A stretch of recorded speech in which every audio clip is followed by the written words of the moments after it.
Greetings, Raise community. Brent coming in live with today's guest, Reshunda Mahone, who serves as Associate Vice Chancellor for Alumni Engagement and Annual Giving at North Carolina State University. Welcome, Reshunda. Thank you. Thank you, Brent. So happy to be here and happy to be a part. Well, we have kind of been going back and forth trying to make this happen. But I will tell you, one of the catalysts for you surfacing as a potential guest is we saw these like amazing videos that you're making for your alumni community. And I think one of the, as an alumni leader, you kind of got to be comfortable putting yourself out there, but that used to mean, primarily events and reunions, sorts of activities. But now it's also putting yourself out there digitally. And so just tell me a little bit about that, and then we'll dive into who you are and how you got here.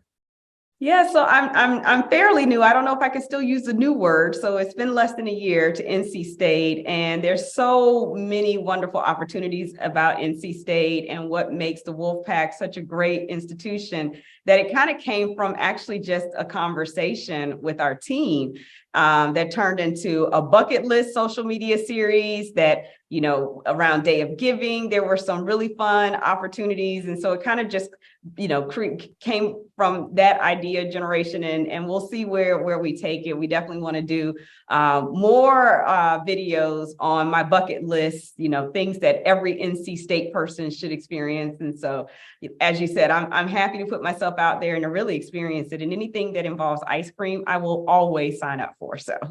Well, this sounds like a copy and steal everything kind of series. So we're going to have to see how it all wraps up and make sure we can share it out there with our community. But before that, let's just learn a little bit about your history. I love finding out more about the path to advancement leadership that so many of our friends in the sector have taken.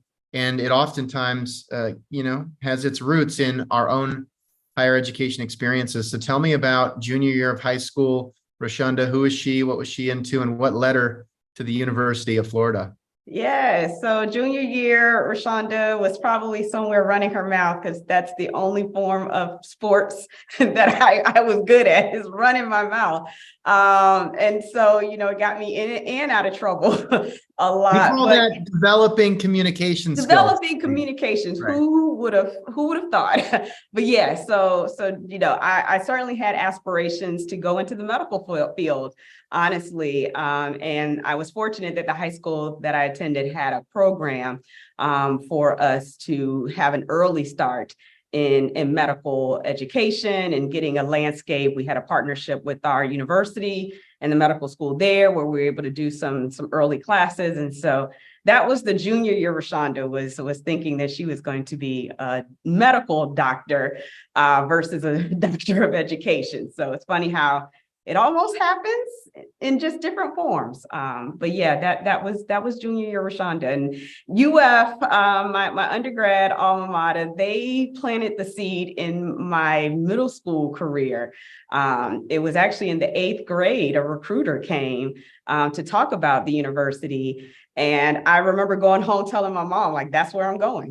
That is the school that I'm going to. And it was really the only one that I put a lot of energy and effort into applying. Funny story, I got denied. And it was because at the time we had paper applications, and I did not check the criminal record question.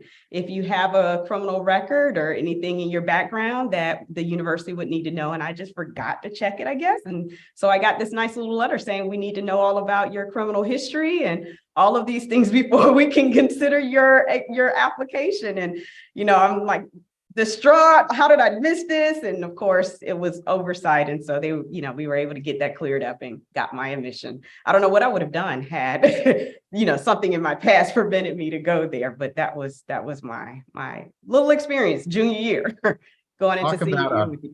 A poignant memory when the heart rate is elevated and you kind of can't ever forget that. I've asked a lot of people about their path to college on this podcast, and that is for sure one of the more distinct memories. I also got to say, what did that recruiter say in 8th grade?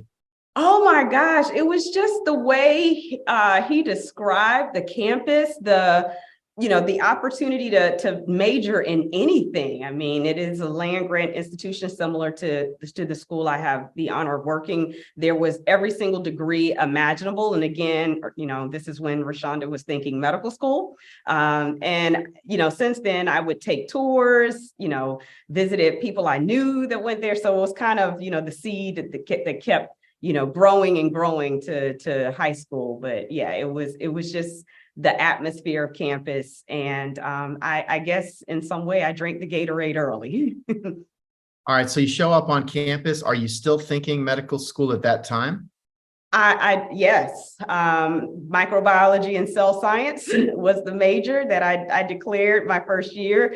Did all of the science requirements and the math requirements, and I was decent, definitely not like the superstar students we have at NC State, none the least, but I was decent. And it was probably my sophomore year when I met someone named organic chemistry, and we just did not see eye to eye. And it was one of those agree to disagree. So I disagreed and found myself in the business school, and that's where I ended up. I don't think any class in history has ended more aspirational medical school dreams than your friend organic chemistry. No, you're absolutely, and that's what everyone says it. I thought I was ready for it, and yeah, I was like, no, I'm not strong enough for this. But along the way, it sounds like you got a little bit of an introduction to that world of advancement while you were a student. We call the call center sort of the gateway drug to advancement leadership. It sounds like that was a part of your journey. Yes, it was. Smiling and dialing for dollars. My roommate at the time got a job doing that, and she said, "This is great. You can make your own schedule and still study and get schoolwork done." And I was just like, "Oh, that sounds cool." So I certainly tried to get there as quick as I could, and enjoyed it. Honestly, it was really fun to connect with alums. Especially as someone who was still in transition major wise, while I was in business, still trying to, decide what exactly I wanted to focus on in the business field. So I really enjoy building not only relationships with classmates, but with leaders, in the advancement space at the institution, but also alums from around the country. It's been great to remember and recall some of those conversations when I was, there smiling and dialing for dollars. So you knew that you liked it, because I feel like, it tends to be a pretty binary experience. You either can't stand the thought of it and you realize immediately it's not for you, or it totally connects and you get to use those communication skills. Yes. And it was rough. I think it took me probably about a month before I got a single gift. And it was almost at the point of breakdown, because I was doing exactly as they had trained us, and, being very personable over the phone and talking about the institution. And, of course, they start you on they say non-donors. And I know we try to, change it to future donors, but I think it was the never evers, just to see if you could cut it on the phone. And it was, at my point where I was like, maybe I'm not good at this, that I really got my first, really big gift, first time. And it kind of started something where I was like, okay, I can really do this. So you're right. I did. The bug hit me, and I feel like I've been smiling and dialing ever since. I love that. Yeah, there needs to be a new expression for the, not this year, and unfortunately not any year ever. Oh, we love our acronyms and annual giving. Yeah. You're right. Do they still call them? I've heard future donors or future opportunity. I love the positivity. I like the positivity, but sometimes just a dose of realism can be okay too. So it's one thing to do that job. It's another thing to start getting, the idea that, hey, this could actually be a career path. And so given that you sort of immediately moved from that student experience, the student calling role, to the field of advancement, somebody must have encouraged you to consider that, or did you just think of it kind of on your own? Any mentorship along the way? You know, if you were to ask me then, I don't think I ever would have left Gainesville, Florida. That was kind of my home, and I really wanted to stay there forever. It was a really good experience, and I really enjoyed the connections and the way we were exposed as callers to this field. And I have to say, something that really stuck out in my mind is we would, make calls to the various colleges, and so we would see the deans. We would meet the development officers and their staff when we would come to prep and learn about, the priorities and the reasons and the campaign that we were raising money for. And there really were, if there was probably one person who looked like me throughout all of the colleges across the university. And I think that's really what stuck out to me is, if I enjoy this and they are doing this, why not pursue it as a profession? And I knew I wanted to stick around to get multiple advanced degrees. And I thought, what better way to continue my education than to also do this work? And so while I would have forecasted that I stay there forever, it didn't pan out that way, but there were the exposure to other universities in the state where they had similar programs. So in some way, it was early pipeline development, if you will, for those of us who were students pursuing this field. And I was fortunate enough to be hired by another institution in the state to run the phone program. One of the things that I appreciated about my experience at my undergrad was we started off as callers, but we did, kind of grow to be the managers leading the call centers and actually giving more responsibility, to do more in the space of advancement. And I think it was because they did instill development and advancement as students as a viable career path. We had conferences, those professional development opportunities that we even do for our own staff, they did that for students. So it was kind of that seed being planted, and then having the opportunity to join another institution to continue that, if you will, leading a phone program and training and developing future students calling for that institution. So that's where it got started. And that led you to an opportunity at the University of Central Florida. And I just have to ask, do you know Matthew Hodge? Have you all? Oh, yes. Because I recently hosted him out on the podcast, and he was another University of Florida, who then first advancement role at University of Central Florida, and that just stuck out. Yes. So Matt Hodge, he is a Florida Gator and returned to UF. But yes, we met through UCF, and I've had, the honor of really working with him and learning. I have to give, Matt credit for learning the science and the technique behind annual giving and how it really does build a pathway to major gifts, and also just his forethought on how all aspects of the university really work together. So you might have your athletics arm, your alumni association arm, and annual giving. And the fact that if you get all three of them working together, it really does maximize opportunity for the university. And so I appreciate just learning and watching him and his growth, and just staying connected, because I think that was really one of the differentiators for me in the annual giving space was really learning the science, behind the data analysis, the trending, reporting, everything that we do that helps fuel the strategy to do the relationship work, knowing that we're in a relationship business. So yeah, I have to give credit to Matt for that. I love it. And tell me a little bit about, you're at UF, you go to UCF, and then you really have the opportunity to dig in a big way in a different role at Spelman. And so just tell me a little bit about that transition and how you thought about sort of when was the right time to move on, early career from UCF, explore a new opportunity, and what the highlights were from your time at Spelman. Yeah, so I finished my master's at UCF and really was looking to get back into fundraising. One of the things that I appreciated about being at UCF is my degree, even though I started under the medical field and the desires to go to medical school, I switched to business and computer programming and in entrepreneurship. So learning programming languages. And so you can see how that data emphasis that Matt, really kind of taught, and being able to transition into a role where working under advancement services, where I was doing a lot of that data analysis, report writing, forecasting, all of those things really came into actually using a degree, as many people sometimes wonder if there's connection to their degree in the work. And so once I graduated with my master's, again, focused on information technology at the time and entrepreneurship, I was able to move back to fundraising in an annual giving space.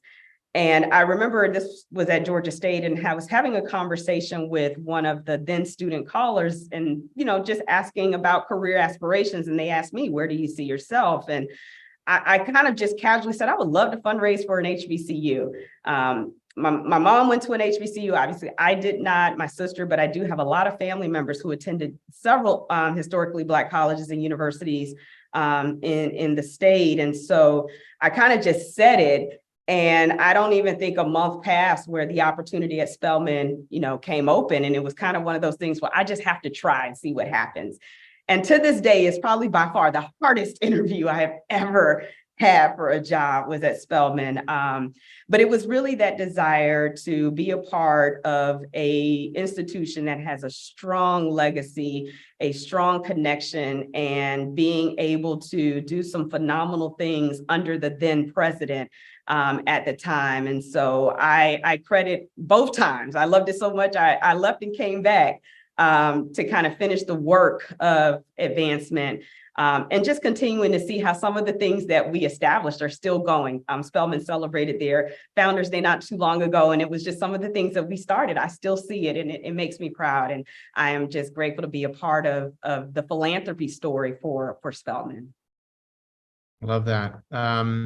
But then a move to a very different institution, and I'd love to know, just when you think about the frontline experience at the University of Miami, anything specific about working in the law school. It just, very varied experiences. Yeah, I think I was jealous of my friends who were closing, $1 million, 7- and 8-figure gifts, and, just the gratification of being able to have that. I kind of missed it and wanted it. Not that it wasn't available at Spelman, but, I wasn't in the principal gift role, if you will. And so the opportunity to join the University of Miami and be in a law school, I thought what intrigued me the most is being at a professional graduate school that has a very distinct education cadence and a degree that is so useful in any aspect really of life. That interests me, and of course, being from Miami, knowing about the legacy of the University of Miami and the law school, it was almost a coming home, if you will. And so it was the opportunity to build those relationships in an industry that at the time was really going through a lot of negative press. This is when students were suing law schools for their admission practices and their professional credentialing. And there was a lot of noise, if you will, in the space. So being at a school that does have deep undergrad ties, how does that translate for those who just have that experience of coming, to get their JD or LLM degree, but also in being really instrumental in shaping the legal profession for South Florida and for the areas that Miami is known for. Lawyers are negotiators. Does that change the fundraising experience? Like, is it different when you're dealing with that kind of specific population? Until you said it, I didn't even equate it, but yes, it is definitely a different approach. There is a level of specificity, transparency, and a lot of questions that are being asked. But in my experience, knowing the work of what University of Miami Law was doing, and just the connections that our alums had, you kind of knew that you really had to have everything, together. when you were presenting opportunities, whether it was philanthropically or even serving on the board or getting involved or teaching in a class, there was a level of detail that you needed to meet, but not as bad as I thought when I was originally thinking about fundraising for a law school.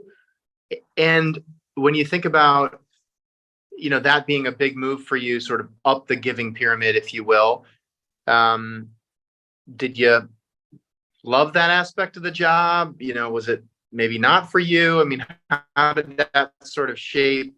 Because it sounded like you were hungry to just get on the front lines and, make some big asks and so forth. But was that for you? It was a great opportunity, again, to be in a professional school setting, because I do agree that approach, and many of them, I can't remember at this moment what the breakdown of how many actually had the undergrad experience at the university and then came to law school. But what I learned and I appreciated is the connection to the faculty members. That was really the first time where I saw how instrumental faculty are in the advancement process. So, there were deans that we would travel, hit the road together, drive all around Florida doing visits to meet alums. And I found that, while they didn't know who Reshunda Mahone was, they knew who this was. So if I could bring that faculty member with me, or that dean that's been there and that really has shaped the alum's career, it was my kind of golden ticket to get the appointment and to start brainstorming and really, developing those relationships that could lead to philanthropy. And what I'm very grateful for that opportunity, because not a lot of institutions have faculty members that have been there and that are the key pivotal part of people's experiences. I remember one person emailed to say, that person failed me. I want to meet with them with you. Yes, come see me, because I want them to see how well I'm doing now. And so, it's been funny to make those connections. And also, not being a lawyer, not being in the industry, it also caused me to research and read and kind of be well versed in how the degree, like I said, can be used in any aspect, while they're, practicing attorneys in the courtroom or doing contracts and negotiation. I remember going out to Warner Brothers and going to their studios, meeting with law alums that are in the entertainment industry, not even practicing law. So it's just fascinating just to see the variety of alums and how they've used the degree to open doors. And again, having that connection with a faculty or an administrator to build those connections was really something that I saw we could do a much better job of in advancement. And I think many institutions are doing that, even here at NC State, when we have those key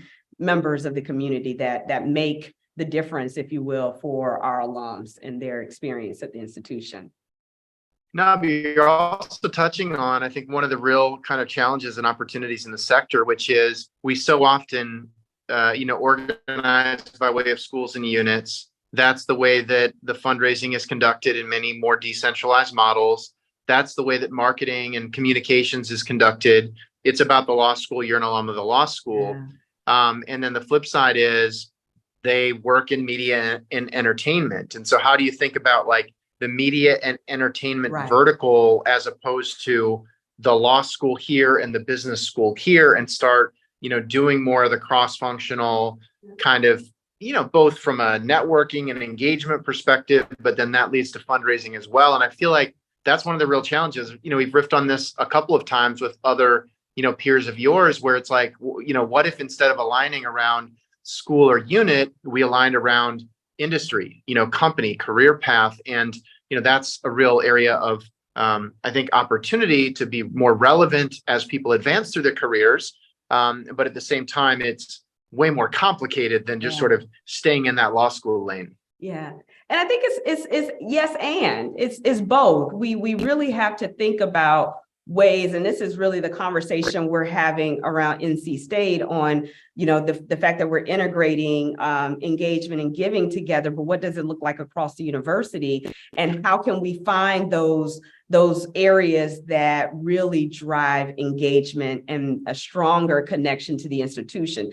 College may be it, for Spelman, it was the class year, it was sorority. And so each institution is going to have a different culture, if you will. And I think it's really finding what works best for the institution and how alums, self-identify, and then how are we being collaborative across campus to provide more of those experiences? Because to your point, it could be professional. I'm amazed at, at UF, I'm sure they're doing this, but how many of us stayed in the fundraising field? I still have a lot of us who are in some different areas. What does that look like? And how do we continue that? And just using that as an example, but you're right, there is opportunity for us to be more collaborative across campus. And also think about ways that alums want to, raise their hand and connect, especially now when we're in this virtual hybrid. The sense of geography does not matter. It's just time zone, how early or how late do you want to connect with all of your alums, across the world. And so I think those are great challenges that I know colleagues, as you mentioned, around the industry, we're certainly want to be thoughtful in how we approach it, but also in what would make the most sense for our schools. No, I mean, you're spot on. Look, like right now, the University of Florida could do a hybrid, virtual event for all advancement professionals who went to the University of Florida. And there could be a panel, and it could be you, and it could be Matt Hodge, and we could market it to the other, I'm sure, hundreds of people that work in advancement who probably would say, this is so relevant. Of course, I would go to that 45-minute Zoom discussion, which brings them close to the university. It probably helps grow the talent pipeline for University of Florida advancement. I mean, like these are the things that we are now truly like a LinkedIn search and a Zoom link away from doing that never would have been possible even 3 or 4 years ago, probably. Exactly. Okay, so I guess we'll have to work on that after this podcast. We'll have to bring all the group together. Bring the group together. You did, like, pretty early in your career, have the opportunity to take the leap to the VP role at a smaller scale. Virginia State, I don't know, 30, 40,000 alumni is my understanding. What was it like kind of stepping into that sort of real, the top leadership role, slightly smaller scale, but that had to be kind of drinking from the fire hose? Oh boy, it was, but it was great. It was great. And so, Virginia State being one of the oldest HBCUs in Virginia, one of 3, I believe, that are still in existence. It was a very interesting time. I joined right after the new president had joined. So this was really the combination of all stars, if you will, coming to be a part of the leadership at Virginia State. And so it was a really good moment to rebuild. There were some accreditation, opportunities that opened up, for them to kind of realign. But also there were a lot of great, it was a quote that the president said, they're the best kept secret in Virginia, which is really interesting because they had a strong engineering program, a strong agriculture program. And so it was using those opportunities that are pride points and really elevating it. And it was definitely a great opportunity to bring the fundamentals and some of the foundation of our work, maximizing the database, using the alumni volunteers, thinking about stewardship, develop engagement opportunities. I remember we were developing the Give, Grow, Go metrics for alumni engagement right before CASE released the AEM metrics. And so we were starting to have those conversations and even thinking about prospect research and some of those things. And, shortly after my transition, they were one of the recipients of the Mackenzie Scott gift. And so I do believe a lot of the work and the foundation opportunities that we did really help shape the institution and help position it for future campaign and a lot of fundraising success that I know they've been experiencing over the last few years. And then you made a very different move, which is to, my understanding is effectively lead fundraising at the business school at Emory. And my sense is you joined like either 5 minutes before or 5 minutes after the pandemic started. Yes, it was 5 minutes before, actually. Okay. I will remember we were shutting down and I'm trying to move from Virginia to Atlanta. When I was at Virginia, Virginia State, I was working on my doctorate degree in education. And my focus of the research was around women advancing to the leadership role in higher education. And it was a study in Virginia. And throughout my research, there was some names that I resurfaced and knew about and wanted to learn more. And one of them was the dean at the time at Goizueta Business School. And I was just amazed at her career path, leading a business school without a business degree, but certainly kind of growing in the ranks of faculty. And so I thought this would be a great moment to come back to Atlanta, which has turned into a second home, if you will.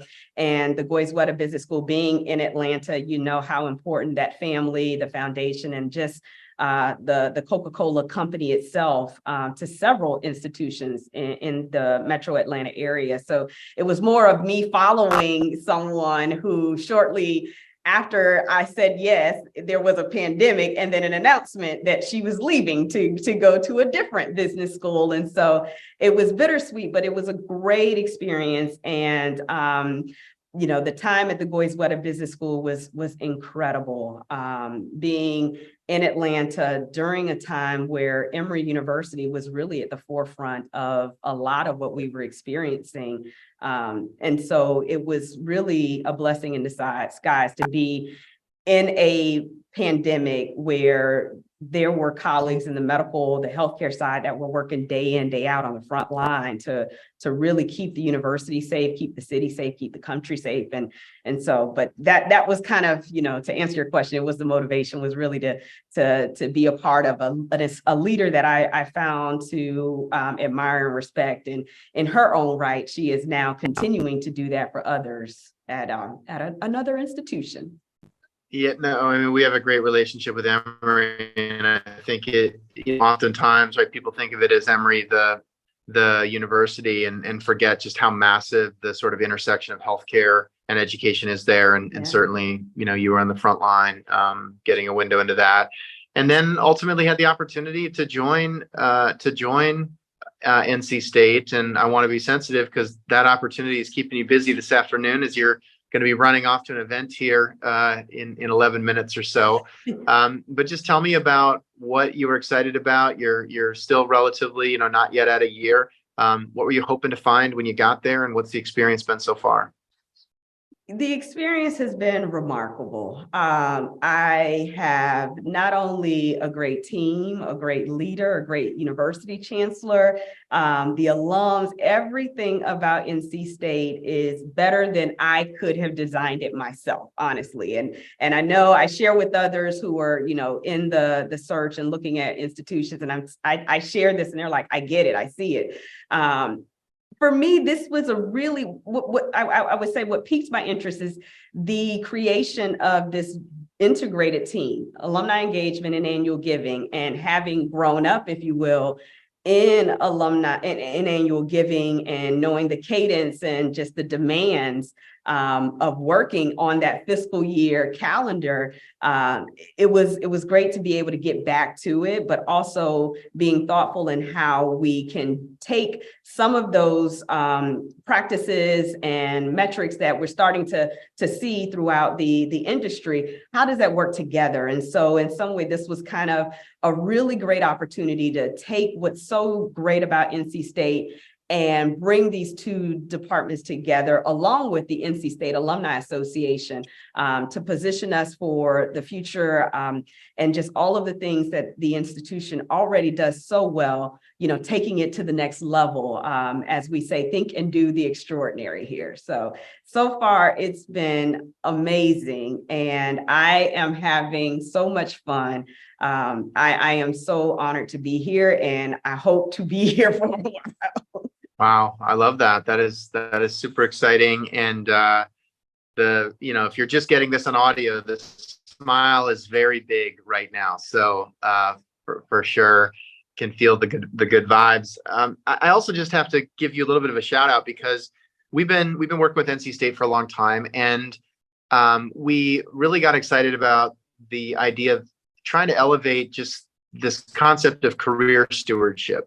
For so long, right, people go to college in part because they want to get a good job and build their career, And then as folks advance through their career, all too often it's either, just off the radar for the university, or once every few years, some kind of append is done and then the database is updated, but it didn't necessarily drive action and touch point. And so we've been working on this concept that we call career moves, where we sort of keep an eye out for the alumni that are switching jobs and getting promoted, create a basically a segment, and then make it really easy to send out videos to that population, which, more and more of our customers are embracing that approach. It's a pretty, step-by-step process.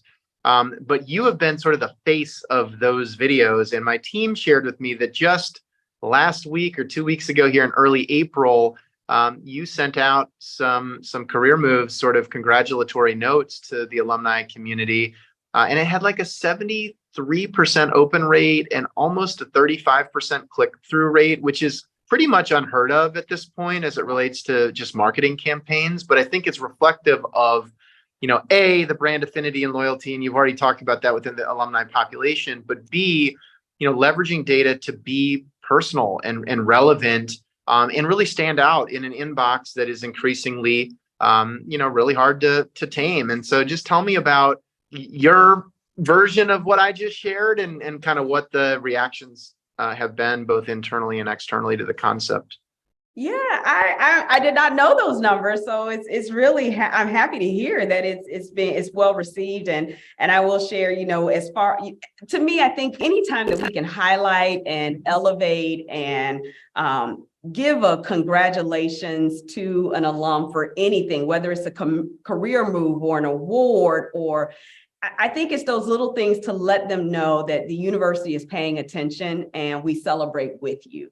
No offense to any of the schools that I graduated from, but I mean, to know that I've made so many different moves in this space, how great would it have been, to have someone take notice and to say, wow, you're doing something awesome. And each place you go, you're raising the profile of the institution, because, while students attend for 4, 5, 6 years, for undergrad, or even 2 or 3 for a master's, what they do outside of the institution matters just as much as what they do while they're a student. And I think anytime that we can be, and celebrate that is definitely a plus. I have to also say, at my former institution at Emory, we did a lot of this as well. We did the videos to congratulate for jobs, birthday celebrations, anniversaries, any of those moments where we can just say, hey, we celebrate with you. To me, those are, again, the moments that show that, we're paying attention and we notice and we congratulate you. So I hope to continue to do more of those small opportunities, again, to do that. We could do class notes in a magazine, and we can also, send a video to say thank you and, congratulates, to our alums. So for sure. Last point before I know you've got to run, but outside of the core, university leadership, you have been really engaged in CASE. You've been really engaged in the AADO, African American Development Officers Group. And I think, more broadly in other organizations as well. I know you just did a session at CASE D3 that one of my teammates attended and absolutely loved, that was called Redefining Engagement. But how do you think about just, your involvement in the advancement community more broadly, and what advice would you have to listeners that maybe aren't quite as much sort of on the circuit or as plugged in, maybe as you are today? Wow, there's so much I can say to that. This to me is definitely a calling and a passion. If I won the lottery, whenever the lottery is drawn, I will still show up and I will still do this work. It is truly what I enjoy and get enjoyment from. And so I am just grateful to not only be in this profession, but also to be a part of professional organizations that support the organizations and the individuals in their career progression, and also to help us do the job better. And so whether it's CASE or AADO or AFP, this is definitely a passion, and specifically for what got me, what piqued my interest was the lack of, the fact that there were not a lot of Black women who look like me in this profession. And so in some way that has also been a calling of mine of how do we expose more people to this work, because there are no shortage of opportunity. I mean, there's tons of jobs out there. And so I do think as professional colleagues, the more we can talk about what we do, the more we can think about students and others with transferable skills, the better we can be about that pipeline and really exposing more to the field. If someone were new in the field, those are three great organizations to connect with: CASE, AADO, and AFP. And certainly some of them have membership ties, some of them don't. But I definitely would say one of the reasons why I enjoy being a part is the community. You mentioned Matt Hodge, and there's so many others. We are a tight-knit, career-focused family. I don't see them as colleagues. They're family, they're distant cousins or so. And it's always good to know that you can build this network, and it doesn't necessarily stay at the institution, but it's really relationships for life. And so the quicker, to me, that those who are interested or new can build those relationships and really have someone to brainstorm and bounce ideas, whether it's a formal mentor or not, to kind of pursue their own passions in this space, the better. So that would be my advice, is just get connected with an organization or with colleagues that do the work, and certainly be open to where you see the career path for yourself going. Well, speaking of getting connected, if folks are listening and they want to stay in touch with you, which I'm sure they will, what's the best way to do that? I know they could reach out to you, I think, on LinkedIn, where you've got your beautiful Caribbean backdrop. You can explain why, but if there are other channels, that's fine too, and we can wrap up there. That's my retirement spot. So when I go into consulting, that's where I'll be in St. Kitts and Nevis.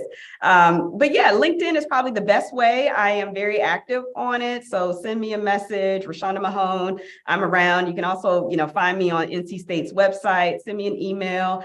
Would love to connect. I'm also hiring. Can I say that on here? That we're hiring? That was my final question. Come and join the Wolfpack family for sure. There's lots of opportunities in advancement. So if I can take that personal privilege to say, come think and do with us and be a part of our pack, for sure, www.ncsu.edu.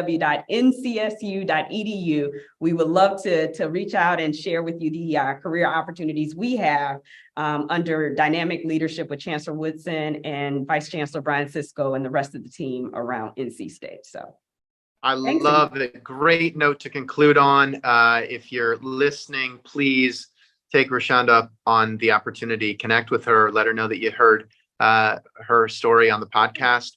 All right, well, let's go. You got to go hand out some faculty awards and student awards. So get after it. Good luck. Thank you so much for your time. We look forward to being in touch. Keep sending awesome videos, and take care, Reshunda. Yeah. Thank you, Brent. And thank you for all the work you do in spreading the message for advancement through the software, the programs, LinkedIn, the all of the opportunities. I don't know if you hear thank you enough for what you do for the industry and how you do provide a lot of great resources for advancement professionals at all spectrums, entry to seniors. So I just wanted to offer that and say thank you as well for the work that you and your team.